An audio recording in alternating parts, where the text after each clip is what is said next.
परमात्मने नमः। श्रीमद्भागवत गीता के 9वें अध्याय का महात्म्य। महादेव जी कहते हैं, पार्वती, अब मैं आदर पूर्वक 9वें अध्याय के महात्म्य का वर्णन करूंगा। तुम स्थिर होकर सुनो। नर्मदा के तट पर महिष्मती नाम की एक नगरी है। वहां माधव नाम के एक ब्राह्मण रहते थे, जो वेद वेदांगों के तत्वज्ञ और समय समय पर आने वाले अतिथियों के प्रेमी थे। उन्होंने विद्या के द्वारा बहुत धन कमाकर एक महान यज्ञ का अनुष्ठान आरंभ किया। उस यज्ञ में बलि देने के लिए एक बकरा मंगाया गया। जब उसके शरीर की पूजा हो गई, तब सबको आश्चर्य में डालते हुए उस बकरे ने हंसकर उच्च स्वर से कहा, ब्राह्मण, इन बहुत से यज्ञों द्वारा क्या लाभ है? इनका फल तो नष्ट हो जाने वाला है तथा ये जन्म, जरा और मृत्यु के भी कारण है। यह सब करने पर भी मेरी जो वर्तमान दशा है, इसे देख लो। बकरे के इस अत्यंत कौतूहलजनक वचन को सुनकर यज्ञ मंडप में रहने वाले सभी लोग बहुत ही विस्मित हुए। तब वे यजमान ब्राह्मण हाथ जोड़ अपलक नेत्रों से देखते हुए बकरे को प्रणाम करके श्रद्धा और आदर के साथ पूछने लगे। ब्राह्मण बोले, आप किस जाति के थे? आपका स्वभाव और आचरण कैसा था तथा किस कर्म से आपको बकरे की योनि प्राप्त हुई, यह सब मुझे बताइए। बकरा बोला, ब्राह्मण में पूर्व जन्म में ब्राह्मणों के अत्यंत निर्मल कुल में उत्पन्न हुआ था। समस्त यज्ञों का अनुष्ठान करने वाला और वेद विद्या में प्रवीण था। एक दिन मेरी स्त्री ने भगवती दुर्गा की भक्ति से विनम्र होकर अपने बालक के रोग की शांति के लिए बलि देने के निमित्त मुझसे एक बकरा मांगा।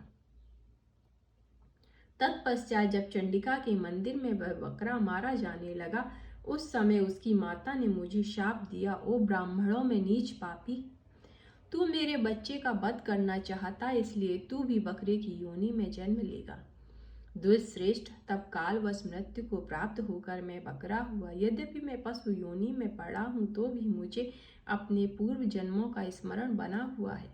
ब्राह्मण, यदि आपको सुनने की उत्कंठा हो तो मैं एक और आश्चर्य की बात बताता हूँ।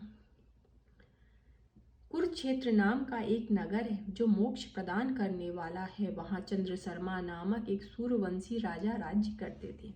एक समय जब कि सूर्य ग्रहण लगा था, राजा ने बड़ी श्रद्धा के साथ काल पुरुष का दान करने की तैयारी की।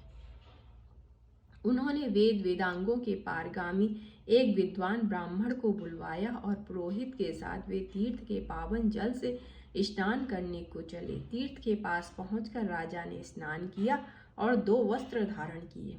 फिर पवित्र एवं प्रसन्न चित्त होकर उन्होंने श्वेत चंदन लगाया और बगल में खड़े हुए पुरोहित का हाथ पकड़कर तत्कालोचित मनुष्यों से घिरे हुए अपने स्थान पर लौट आए।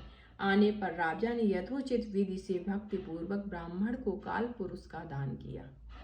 तब काल पुरुष का हृदय चीरकर उसमें से एक पापात्मा चांडाल प्रकट हुआ। फिर थोड़ी देर के बाद निंदा भी चांडाली का रूप धारण करके काल पुरुष के शरीर से निकली और ब्राह्मण के पास आ गई। इस प्रकार चांडालों की वह जोड़ी आंखें लाल किए निकली और ब्राह्मण के शरीर में हठात प्रवेश करने लगी।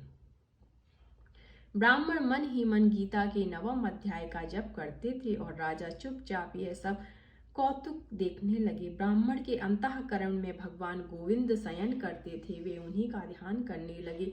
ब्राह्मण ने जब गीता के 9वें अध्याय का जप करते हुए अपने आश्रयभूत भगवान का ध्यान किया, उस समय गीता के अक्षरों से प्रकट हुए विष्णु दूतों द्वारा पीड़ित होकर वे दोनों चांडाल भाग चले।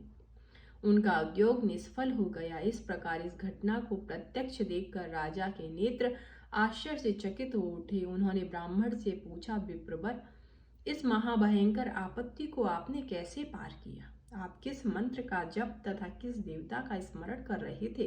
वह पुरुष तथा वह स्त्री कौन थी? वे दोनों कैसे उपस्थित हुए? फिर वे शांत कैसे हो गए? यह सब मुझे बताइए।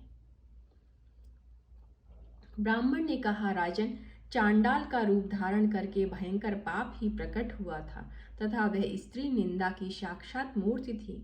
मैं इन दोनों को ऐसा ही समझता हूँ। उस समय मैं गीता के 9वें अध्याय के मंत्रों की माला जपता था। उसी का महात्म्य है कि सारा संकट दूर हो गया। महीपते, मैं नित्य ही गीता के 9वें अध्याय का जप करता हूँ। उसी के प्रभाव से प्रतिग्रह जनित आपत्तियों के पार पा सका हूँ। यह सुनकर राजा ने उसी ब्राह्मण से गीता के 9वें अध्याय का अभ्यास किया।